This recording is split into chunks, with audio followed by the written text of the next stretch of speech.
física na cultura. Esse método ele usa o efeito Doppler para determinar a velocidade, que é bem conhecido da gente. Na vida diária a gente tem várias experiências desse tipo. Quando uma ambulância vem se aproximando da gente, a sirene da ambulância tem uma frequência constante, mas à medida que ela se aproxima da gente, as frentes de onda ficam comprimidas e a frequência é maior. Se a ambulância está se afastando da gente, as frentes de onda ficam mais afastadas e a frequência é menor.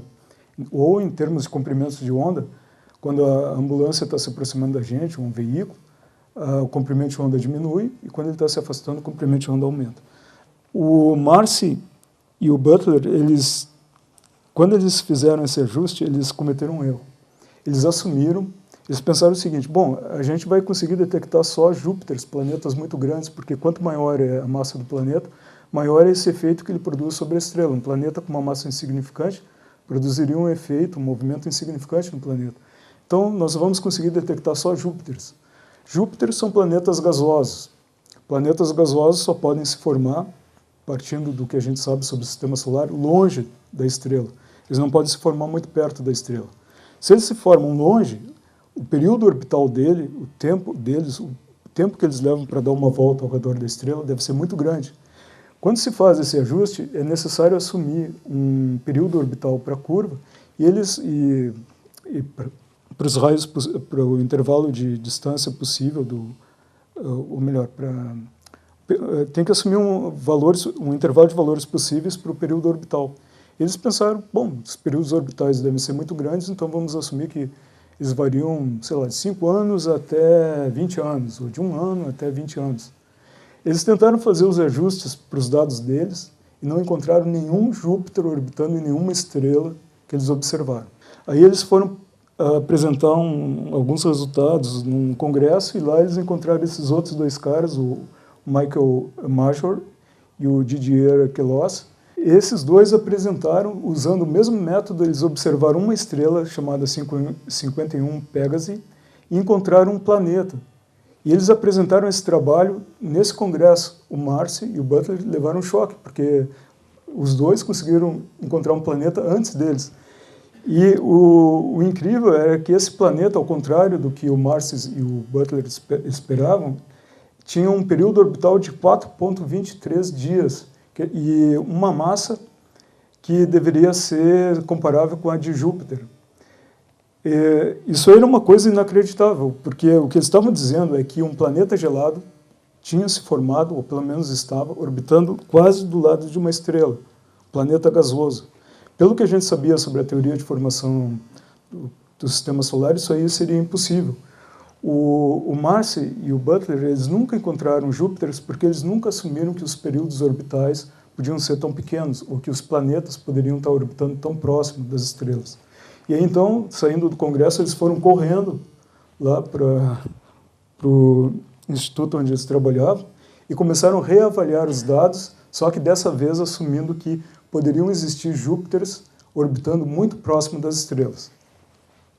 E aí, então, eles começaram a encontrar um monte de planetas naqueles dados que eles tinham coletados ao longo de vários anos. Existe um outro método, que é o método dos trânsitos planetários.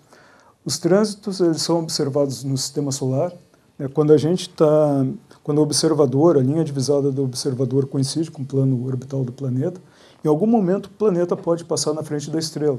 Aqui no lado esquerdo vocês veem um trânsito do planeta Vênus, que ocorreu em 2004. É uma sequência de imagens que mostra Vênus passando na frente do Sol. E esse mesmo tipo de evento a gente pode observar em outras estrelas, desde que o planeta esteja aproximadamente alinhado com o eixo divisório. Aqui, então, nós não conseguimos enxergar o planeta passando na frente da estrela, como ocorre no caso do Sol. Mas a gente pode, porque a estrela parece um ponto, não se consegue resolver, enxergar detalhes da superfície da estrela. Mas a gente pode medir a variação do brilho da estrela. Então, se a gente conectando um fotômetro a um telescópio, pode-se medir a intensidade da luz da estrela, que no caso de estrelas normais é aproximadamente constante, claro, tem flutuações devido ao ruído, mas é em média constante. E aí, então, enquanto o planeta não está passando na frente da estrela, a intensidade se mantém constante. Quando ele começa a passar na frente da estrela, diminui um pouquinho. Depois, quando ele passa, volta ao normal. Então, medindo essas variações, a gente consegue determinar o período orbital, porque isso aqui vai se repetir de novo. Se consegue determinar o tamanho do planeta, porque a gente mede o tempo, quando o planeta encosta na estrela, até o instante que ele passou completamente para frente da estrela, a gente, sabendo a velocidade do planeta, nós podemos determinar o diâmetro do planeta. Pode-se determinar o raio orbital. Isso aqui não depende da massa do planeta, porque depende só do... Quanto maior for o planeta, mais sensível é o método para a detecção. Esse é um satélite, um dos satélites dedicados para observar trânsitos, é o satélite da missão espacial Corot. Ele foi construído pela França em colaboração com outros países europeus e também com o Brasil. Essa aqui é uma imagem do satélite, coloquei aqui só para ter uma ideia do tamanho comparado com uma pessoa. Ele foi colocado no espaço em 26 de dezembro de 2006. Essa aqui é a imagem do satélite, esses são os painéis solares, e esse satélite ele fica 6 meses apontando na direção do centro da galáxia, onde existe uma densidade maior de estrelas, e observando milhares e milhares de estrelas. Como existe a necessidade que o plano orbital esteja alinhado com o eixo divisada, é necessário se observar um grande número de estrelas para que uma fração delas, né, satisfaça essa condição. Aí ele ficou observando essa região durante 6 meses. Quando 6 meses depois, se ele continuasse observando, a luz do Sol entraria direto dentro do telescópio. Então ele se vira, ele sofre um giro de 180 graus e começa a observar na direção do anticentro da galáxia, na direção oposta. Corot, nesses últimos anos, ele detectou 9 planetas, inclusive um dos menores planetas. Uma das ambições do projeto era detectar o primeiro planeta tipo Terra. Se conseguiu detectar um planeta com uma massa 2 vezes maior do que a Terra, é considerado uma super-Terra, não é exatamente igual à Terra, mas é um dos planetas menos massivos que se encontrou até agora. E também ele detectou dezenas, na verdade centenas de candidatos a planetas, que carecem de uma confirmação posterior, através de outros métodos, para se confirmar realmente que se trata de planetas. Um outro método que se usa, que vem se usando ultimamente, é um método baseado em microlentes gravitacionais. Pela teoria da relatividade geral, a matéria ela tem a propriedade de deformar o espaço. Se não ocorresse a deformação, um raio de luz percorreria uma trajetória em linha reta.